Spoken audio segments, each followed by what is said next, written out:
థియేటర్లు అయితే ఆ ఫెసిలిటీస్ లేవో మీరు నిలదీయండి. ఇప్పుడు నా థియేటర్లు ఉన్నాయి, లేకుంటే సునీల్ థియేటర్లు ఉన్నాయి, లేకుంటే ఇంకెవరి థియేటర్లు, ఆ థియేటర్కి వెళ్ళి సినిమా చూడండి. సినిమా చూసిన తర్వాత ఏంటి థియేటర్ ఇలా ఉందని అప్పుడు మీరు రాయండి. సార్ సార్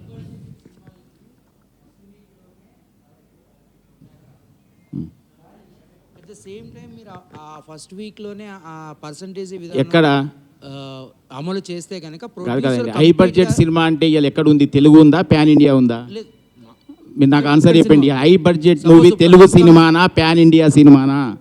అది చెప్పండి నాకు ఆన్సర్. తెలుగు సినిమానే. Telugu cinema pan India cinema అయింది, అలా తెలుగు సినిమా లేదు. High budget cinema pan India. Pan India అన్నప్పుడు మరి బెంగళూరులో ఎందుకు పర్సెంటేజ్ ఇస్తున్నారు, మహారాష్ట్రలో ఎందుకు పర్సెంటేజ్ ఇస్తున్నారు, తమిళనాడు ఎందుకు పర్సెంటేజ్ ఇస్తున్నారు? తెలుగు స్టేట్ ఏం చేసింది? మన సినిమా, మన హీరోలు, మన డైరెక్టర్లు, మన వ్యవస్థ. మనకేది మన థియేటర్లు ఎక్కడన్నా ఈరోజు? మీరు మాట్లాడండి సార్, మీడియా మీరు మాట్లాడండి, మీరు నిలదీయండి క్వశ్చన్లకు ఆన్సర్లని. మేము కాదు మాట్లాడాల్సింది. మేము మాట్లాడితే శిరీష్ రెడ్డి బ్యాడ్, శిరీష్ రెడ్డి ఇలా మాట్లాడతాడు. ఇది కాదు వ్యవస్థని మొత్తం టోటల్ ఇండియాలో అన్ని స్టేట్లు తిరిగి ఎక్కడ ఏ వ్యవస్థ ఎలా నడుస్తుంది. మనం ఒక్కళ్ళం కాదు కదా. ప్యాన్ ఇండియా సినిమాలు చేసి ఒక పుష్ప లాంటి సినిమా ఇలా ఎంతమంది ఎంజాయ్ చేశారండి వరల్డ్లో, ఇండియాలో. మనం ఎక్కడ ఎంజాయ్ చేసాం?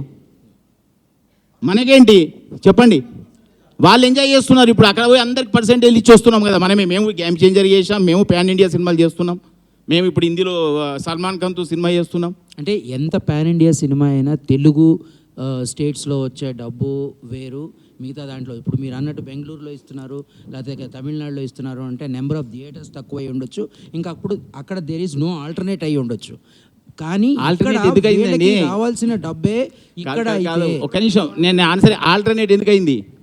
మూతపడ్డాయి. బాంబేలో ఎన్ని సింగిల్ థియేటర్లు చెప్పండి? బాంబేలో ఎన్ని సింగిల్ థియేటర్లు? బాంబేలో సంవత్సరాలు అయిన సినిమాల రోజులున్నాయి కదా. ఇక్కడ పోయినాయి ఆ థియేటర్లు లేవు కదా. ఇప్పుడు రేపు అదే హైదరాబాద్ అలే ఆగుద్ది. ఇంకొక 1 year తర్వాత మొత్తం ఏ థియేటర్ కనపడుతుంది? RRR రిలీజ్ చేశాను నైజాంలో. RRR సినిమాకి ఇప్పటికీ సినిమాకి 100 థియేటర్లు పోయినాయి తెలుసా మీకు? ఎన్ని రోజులు అయింది RRR వచ్చి? అంతరించిపోతుంది. ఇవన్నీ తెలిసిన వ్యక్తిగా నేను మాట్లాడుతున్నా. తెలియని వాళ్ళు చాలా మాట్లాడుతున్నారు. ఇండస్ట్రీలో ఏ ప్రొడ్యూసర్కి తెలియదు, ఏ థియేటర్ బంద్ అయింది తెలియదు, ఏ థియేటర్ ఉన్నదో తెలియదు.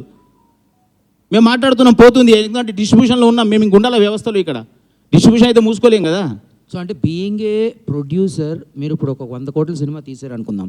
ఈ 100 కోట్ల సినిమాని రిలీజ్ చేసినప్పుడు అప్పుడు మీరు కూడా యాజ్ ఏ ప్రొడ్యూసర్గా ఈ పర్సంటేజ్ విధానాన్ని కావాలి అని అంటారా? 100%.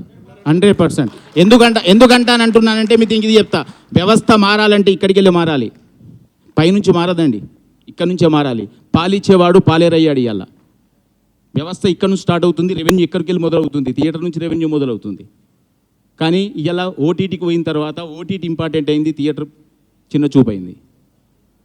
అది కాదు కదా. ఇక్కడికి వెళ్ళి మనం ఎంజాయ్ చేసేది థియేటర్ని, మనం సినిమా చూసేది థియేటర్ని. కటౌట్లు పెట్టి ఎంజాయ్ చేస్తున్నారు, పాలాభిషేకం.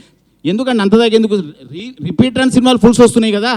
ఎందుకు వస్తున్నాయి మరి? ఓటీటీలో ఉంది కదా మూవీ. అది థియేటర్ ఎంజాయ్మెంట్ మిస్ అవుతున్నాం కదా సార్. ఇది ఇప్పుడు ఆల్మోస్ట్ 5 నెలల నుంచి సరైన సినిమా అనేది పడలేదు. అందరికీ ఇక్కడ ఉన్న వాళ్ళందరికీ కూడా, మనందరికీ కూడా పెద్ద అనేది చాలా ఇంపార్టెంట్ సినిమా.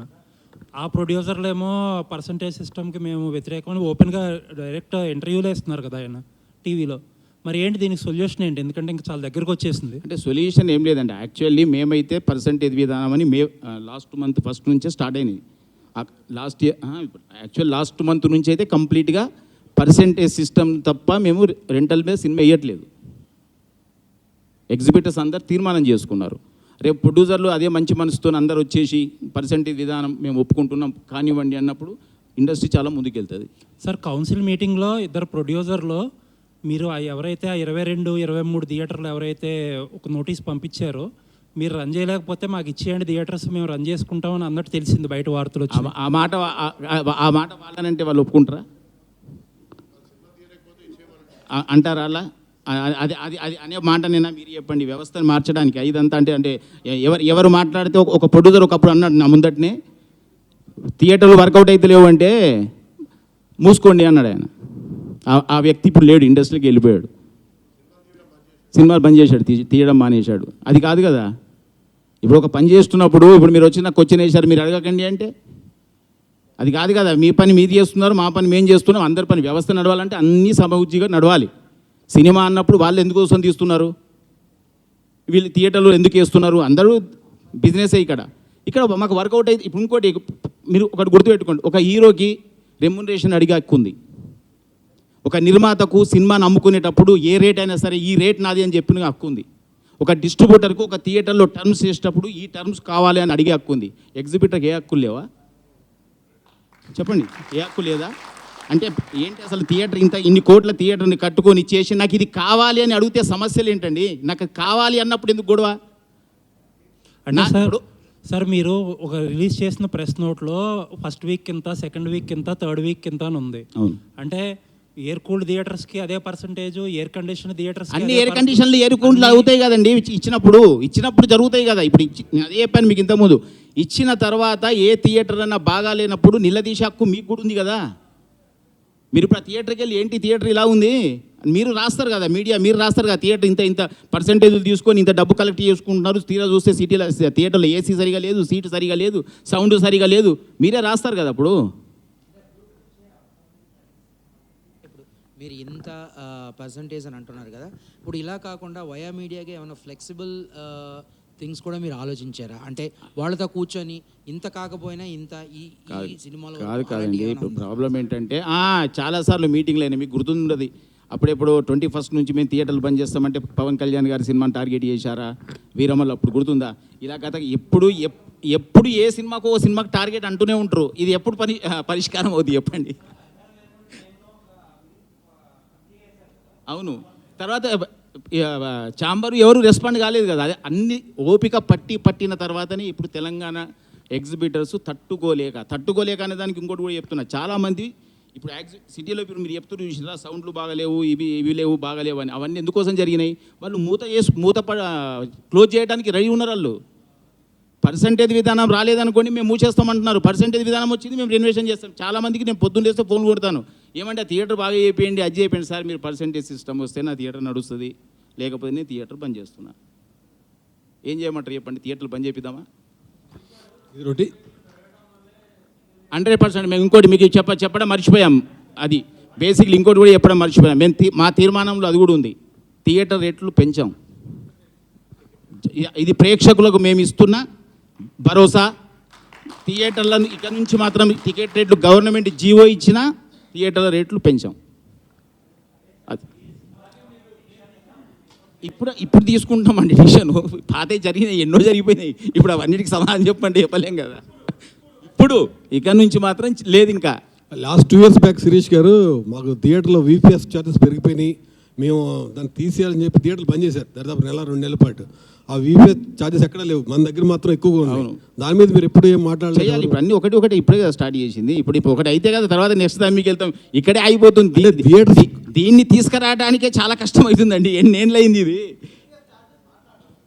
సార్ ఇప్పుడు ఏ వ్యాపారంలో అయినా ఒకటే అండి. మీరు 25-30 ఏళ్ళ నుంచి ఉన్నారు. ఎవరు ఇంకో కొత్త ప్లేయర్ రాకుండా ఉంటాడండి? వస్తాడు. మేం కాకపోతే ఇంకోళ్ళైనా వస్తారండి. ఏ వ్యాపారమైనా అంతే. ఇంకా నేనున్నంత కాలం నేనే ఉంటాననేది కాదు కదా. ఇది మేమొచ్చింది కూడా అసలు మేమేదో మోనోపాలి మేమేది కాదు. అసలు మాకసలు అయ్యొద్దు. ఇక్కడేయో 2, 3 చాట్ల కరెక్షన్ అవ్వాలి. మన చావేదో మనం చూద్దాం అని వచ్చిందే గానీ, ఇక్కడ ప్రాబ్లమ్ అంతా వీడు నాకు పోటీ అనుకోవటం వల్ల వస్తున్న ప్రాబ్లమ్ తప్పితే, అసలు మేము ఏ రోజు ఇది పోటీ గీటీలు అసలు ఏమి లేదు సార్. పోటీ లేదు సార్. ఇది ఎవరి వ్యాపారం ఆళ్ళదే, ఎవరి గోల ఆళ్ళదే. నువ్వు అనుకోవటం వల్ల ఆ ప్రాబ్లమ్ వస్తుంది గానీ, మేము ఇప్పటికి కూడా రేపైనా సరే ఆ పెద్ద మనుషులతో మేము కలవాలి, వాళ్ళు మమ్మల్ని కలుపుకోవాలి. ఇయన్నీ జరిగితేనే ఒక రకంగా సినిమాలన్నీ బ్రహ్మాండంగా జరిగాయి సార్. అంతేగాని ఇంకా ఇక్కడ కొత్తోళ్ళొచ్చారు, వీళ్ళని తీసేయాలి, తొలగించేయాలి అలాంటివి ఉండవండి. ఇప్పుడు ఏ బిజినెస్‌లో అయినా సరే, నేను ఒక రెస్టారెంట్ పెట్టానండి. ఒక 3 నెలలు సాగలా. ఇంకో నెల ట్రై చేస్తా. సాగలా. ఏడో నెలలో, 8దో నెలలో ఎత్తేస్తా. అంతేగాని నేను జీవితకాలం నేను ఎక్కడో సంపాదించి రిక్షా తొక్కి మళ్ళీ దానికి ఫీడింగ్ చేయను కదా నేను. అలాగే మీరు థర్డ్ పార్టీ బిజినెస్ లెస్సీగా చేసినప్పుడు థియేటర్ ఓనర్స్ సఫర్ అవుతున్న కాదు. నీకు అవ్వట్లేదా? నీకు పని అవ్వట్లేదు. మాకు పని అవుతుంది, మాకు బాగానే ఉంది అనుకుని మేము కంటిన్యూ చేస్తున్నాం రెంటల్‌కి. మీకు అది కాదు, మాకు అవ్వట్లేదు అనుకుంటే వదిలేసేయండి దాన్ని. నేను చెప్పిన ఎగ్జాంపుల్ రెస్టారెంట్ అనేది నాకు లాభసాటిగా లేకపోతే నేను వదిలేస్తా కదా. ఓనర్లు ఉన్నారనుకోండి, ఆళ్ళు 25, 30 ఏళ్ల నుంచి థియేటర్‌ని ఆళ్ళు ఎంతో ప్రేమించి చేసుకుంది. వాళ్ళు లాస్ అన్నారనుకోండి, కరెక్టే కదా మరి. పాపం ఇన్నాళ్ళు ఎంతో ప్యాషనేట్ చేశారు. ఆళ్ళకి బెనిఫిట్ అవ్వాలిగా. ఇప్పుడేం ఓనర్ అనేవాళ్ళు ఎవరికన్నా బెనిఫిట్ అవుతుందండి థియేటర్ ఓనర్ అనేవాళ్ళకి? మధ్యలో మీరు ఎంటర్ అయ్యి లెస్సీ అని చెప్పి మాకు వర్కౌట్ అవ్వట్లే, ఇది తప్పు కాదా? ఇప్పుడు దాకా మేము ఒక థియేటర్‌కి ఒక రూ. 100 రెంట్ కడుతుంటే, ఆ థియేటర్‌కి, ఆ ఓనర్‌కి ఎంత రెంట్ ఎళ్తుందనేది ఇప్పటిదాకా ఎవ్వరు చేయలేరు. మీరు సీబీఐ, సీఐడీఎల్‌ని పెట్టినా కనుక్కోలేరు. ఇప్పుడు నిజంగా పర్సెంటేజ్ ఇచ్చినా ఆ సెంటర్‌లు కూడా 60% ఇచ్చేయాలని యూనిలాటరల్‌గా లెటర్ పాస్ చేశారు. ఎంతమందికి నిజంగా 40% ఎళ్తుందనేది ఏమీ తెలీదు ఎవరికీ. సో, ఎవరిని బాగు చేయడానికి ఇవ్వాలి పర్సెంటేజ్? మమ్మల్ని మేము చంపుకొని.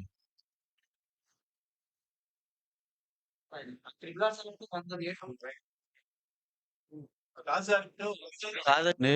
కాదు. ఆ! వీడియో లేని సినిమాలకొచ్చేసరికి పర్సెంటేజ్ అంటున్నారు. ఇలా 2 వద్దు అనేది వాళ్ళ సార్ పెద్ద సినిమా, చిన్న సినిమాని ఎవరు డిస్ప్యూట్ చేయట్లేదు సార్. ఇప్పుడు 'బేబీ' చిన్న సినిమా. 'బేబీ' 2, 3 వారాలు ఫుల్ వచ్చింది. అంటే అది రెంటల్ వచ్చిందనే కదా అర్థం. మేము అంటుంది ఏంటంటే రెంటల్ ఆర్ పర్సెంటేజ్, ఇందాక ఆయన అన్నట్టే. పెద్ద సినిమా అవనివ్వండి, చిన్న సినిమా అవనివ్వండి, మిడ్ రేంజ్ సినిమా అవనివ్వండి. Rental or percentage. Rent work out అయితే రెంటు, పర్సెంటేజ్ వర్కౌట్ అయితే పర్సెంటేజ్. దాంట్లో నాకు ఒక పెద్ద ఎగ్జిబిటర్ చెప్పింది ఏంటంటే, ఫస్ట్ వీక్‌లో మీరు అన్నట్టు బానే ఉంటుంది వంశీ. సెకండ్ వీక్‌లో మాత్రం ఆ థియేటర్ రెంటల్ రావట్లేదు. దానికి అప్పుడేమవుతుందంటే, మీరు వచ్చిన దాంట్లో 50% ఇస్తుంటే రెంటల్‌లో 50% వస్తుంది అంటున్నారు. సో, దానికి చిన్న అడ్జస్ట్‌మెంట్ సెకండ్ వీక్‌లో కూడా ఆ రెంట్ వచ్చేటట్టుగా ఫస్ట్ వీక్ దాంట్లోంచి అడ్జస్ట్ చేస్తే సరిపోతది. అది అది ఏ డిస్ట్రిబ్యూటర్ అయినా ఆ థియేటర్ ఓనర్‌తో మాట్లాడుకుంటే, ఆ థియేటర్ డిస్ట్రిబ్యూటర్‌తో తేలిపోయేది. దానికి ఇంత రచ్చ చేయాల్సిన అవసరం ఏం లేదు. ఇంత బ్లీడింగ్‌లో ఉన్నామని తెలిసి ఈ టైంలో ఈ రచ్చ, అది పెద్ది ముందు అంటే సంక్రాంతి సినిమాల తర్వాత పెద్ద థియేటర్‌కి జనం ఇంకా రాలా. ప్లస్ సమ్మర్‌లో ఐపీఎల్ ఎఫెక్టా, మామూలు ఎఫెక్టా, కంటెంట్ లేకపోవడమా అని రకరకాలుగా జనం థియేటర్‌కి రావట్లేదు. ఇప్పుడు 'పెద్ది'తో జనం థియేటర్‌కి వస్తారని హోప్ చేస్తున్నాం. ఎందుకంటే పెద్ద సినిమా, క్రేజ్ ఉన్న సినిమా, కంటెంట్ క్లిక్ అయ్యే సినిమా. సో, జనం దానికొచ్చి ఆ సినిమా పెద్ద హిట్ అవ్వాలని ఇండస్ట్రీ అంతా పూజలు చేయాల్సిన టైం ఇది యాక్చువల్లీ. ఆ సినిమా హిట్ అయ్యి జనం థియేటర్‌కి మళ్ళీ వచ్చి, జనానికి సినిమాలు అలవాటైతే అక్కడి నుంచి కంటెంట్ లైన్‌గా ఉన్నాయి నెక్స్ట్ 6 మంత్స్. ఈ 6 మంత్స్ బ్రైట్‌గా ఉండాలి, జనం థియేటర్‌కి రావాలి అంటే 'పెద్ది'తో ఆ టేక్ ఆఫ్ రావాలని అందరూ 'పెద్ది' బా జరగాలని కోరుకోవాల్సిన టైంలో మేము ఇదేస్తేనే 'పెద్ది' ఏస్తాం, లేకపోతే ఎయమని ఈ టైంలో ఈ న్యూసెన్స్ అవసరమా ఇండస్ట్రీకి ఆలోచించండి. సార్ ఇదంతా గూడా ఇప్పుడు నిన్న సార్, సార్ సార్ ఈ సార్ సందర్భంగా ఒకటే ఒకటి సార్. ఇప్పుడు సింగిల్ స్క్రీన్‌లు తగ్గిపోతున్నాయి. సార్ మేము ఒక 15 ఏళ్ల క్రితం ఇది చూస్తే సినీమాక్స్ ఒకటి, బిగ్ సినిమా 1, 2 ఉండేయండి మల్టీప్లెక్స్. అడుగడుగుకి అయిపోలేదు సార్. అసలు అది మీరు ఒక 50, 70, 100 ఉన్నాయి మల్టీప్లెక్స్‌లు. సింగిల్ స్క్రీన్‌లు తగ్గుతుంటే ఏమవుతుంది? మా సేటు గారే మల్టీప్లెక్స్‌లు కట్టుకుంటున్నారు. మల్టీప్లెక్స్‌లు పెంచుకుంటున్నారు. ఆయనేమో ఇప్పుడు అసలు సింగిల్ స్క్రీనోడి పరిస్థితి ఏంటి? 3 పూటలు తినలేకపోతున్నాను మాట్లాడరు సార్. మీరు మీరు మీరు కట్టిన థియేటర్‌లే ఒక 50, 70 సెంటర్‌లో 140 థియేటర్లు బతకొచ్చు సింగిల్ స్క్రీన్‌లు. మీరేం మల్టీప్లెక్స్‌లు కట్టుకుంటూ ఎళ్తారు. ఇక్కడే గాదు, వేరే నగరాల్లో, రాష్ట్రాల్లో కట్టుకుంటూ ఎళ్తారు. ఆయన కూర్చొనేమో సింగిల్ స్క్రీన్‌లో ఇది లేదన్నారు. మేము గ్రహించాం. సింగిల్ స్క్రీన్‌లో ఇబ్బందులున్నాయి. We're open for everything, discussions and everything. కానీ మీరు రెడీగా ఉన్నారా? మీరు ఏదో ఎజెండాతో వస్తే అవ్వదది. కూర్చుందాం. యూనిలాటరల్‌గా ఇది కాదు, నెలాఖరు కుదరదు. అలా ఉండదండి. ఇది ఒక ఎకో సిస్టమ్‌లో అందరం మాట్లాడుకొని చేసుకోవాలి. ఇదే మా వాదనండి అంతే. సార్ ఇది నిజంగా కూడా ఇప్పుడు సార్ సార్ ఏదండి? సార్ ఏం లేదు సార్. పెద్ద సినిమా అండి ఈ సంవత్సరం. అది మరి ఆళ్ళకి ఇబ్బంది లేకుండా ఇష్యూలు ఇన్నున్నాయి, 10 ఉన్నాయి, 20 ఉన్నాయి చెప్పగలగాలంటే ఏంటంటే, పక్కింట్లో భగత్ సింగ్ పుట్టడం అనేది ఒక సామెత ఉంది చూడండి. మా ఇంట్లో భగత్ సింగ్ ఉండాలి, మా ఇంట్లో కాదు పక్కింట్లో పుట్టాలన్నట్టు. మాకేం లాస్ రాకూడదు, ఏమన్నా సొసైటీకి అది ఉంటది అనే పద్ధతిలో సినిమా పక్క ఆఫీస్‌లో ఉంది కాబట్టి ఇప్పుడు మనం గోల చేయొచ్చు అన్నట్టు ఉంది. దీన్నేంటంటే వాళ్ళకాళ్ళే డెసిషన్‌లు పాస్ చేసేసుకోవటం, ఇది చేసేసుకోవటం, నెలాఖరు నుంచి ఇది అవ్వదు, కుదరదంటం, అక్కడెళ్ళి అవతల దాంట్లో కూడా యాక్టివేట్ చేసుకోవడం, పక్క రాష్ట్రంలో కూడా ఇక్కడ అర్జెంట్‌గా పుష్ చేసేస్తే అక్కడ కూడా ఒక గోల గలాటా చేసేయటం. ఏంటి సార్ ఇంత అవసరమా అండి? ఇంత కాలిక్యులేటివ్‌గా అవసరమా? 15వ తారీఖు మీటింగ్ ఉంది. లేదంటే అందరం మాట్లాడుకుంటాం. మీకేం కావాలో అదొక్కటేనా? మాకేం కావాలో ఆలోచించరా?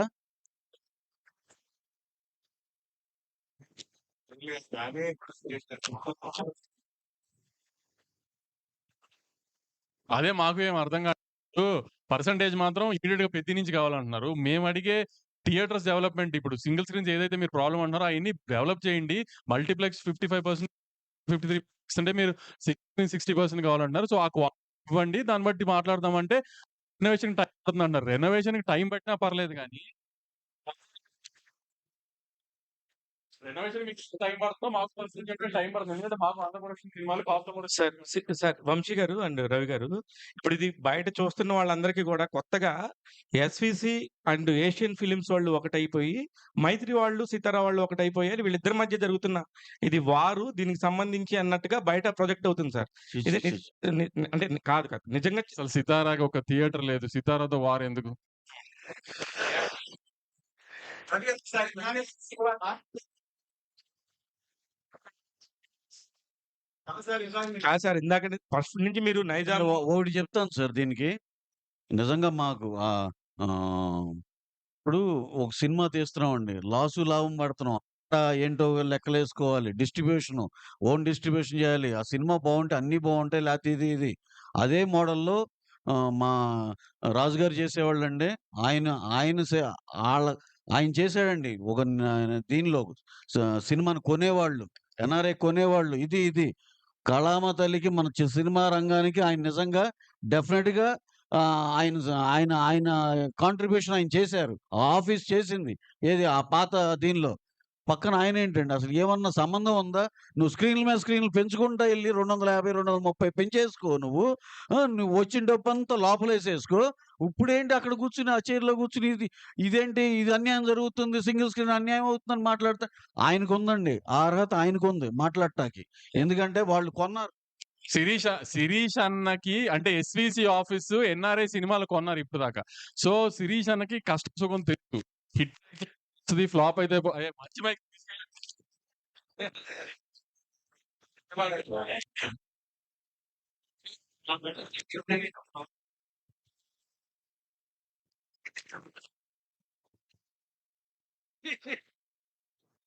శిరీష్ అన్నకి ఆ కష్టం తెలుసు.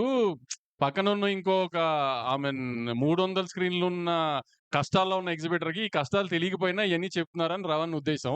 అంటే శిరీష్ యాక్చువల్లీ నిజంగా తెలుసు. ఎందుకంటే ఇప్పుడు పెద్ద పెద్ద హిట్ సినిమాలు ఎలా చేశారో అంత పెద్ద ఫ్లాప్ సినిమాలు కూడా చేశారు. సో ఆయనకి పెయిన్ తెలుసు. సో ఆయన్ని బ్యాలెన్స్ ఔట్ చేస్తానికి ట్రై కానీ ఆయన మరి ఎందుకు నిన్నంత ఐ మీన్ అవసరం లేని నిన్న కూర్చొని మాట్లాడితే అయిపోయేదానికి అదంత జరిగింది. ప్లస్ మీరు దిల్రాజు గారు కూడా చేశారు.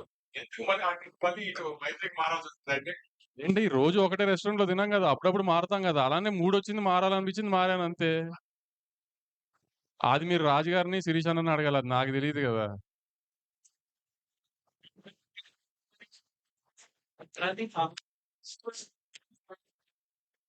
సార్ డిస్ట్రిబ్యూషన్‌లో ట్రాన్స్‌పరెన్సీ లేదని మేమెప్పుడు అనట్లేదు. కానీ ఇప్పుడు దాకా ఏంటంటే ఇప్పుడు ఒక సినిమా ఎన్ఆర్ఐ అమ్మేస్తున్నాం అనుకో, మనం మించి ఒక డిస్ట్రిబ్యూటర్ మీదకి బర్డెన్ ఎళ్తుంది. బర్డెన్ ఎళ్తున్నప్పుడు మనకంటే తను ఎక్కువ బాధ్యతగా ఉంటాడు. సో మనం అతన్ని ట్రాన్స్‌పరెన్సీ అడగాల్సిన అవసరం లేదు. కానీ ఇప్పుడు పర్సెంటేజ్‌కొచ్చేసిందనుకోండి ఫర్ సపోజు ఇప్పుడు ఆళ్ళందరూ చెప్పినట్టు యూఎస్‌లో ఉంది గదా! కర్ణాటకలో ఉంది గదా! ఈ అన్నిటిలో రెంట్ ట్రాక్ ఉంది. లేకపోతే మాకు సిస్టమ్ తెలుస్తుంది. రెంట్ ట్రాక్ యూఎస్‌లో మీ అందరికి తెలిసినట్టు.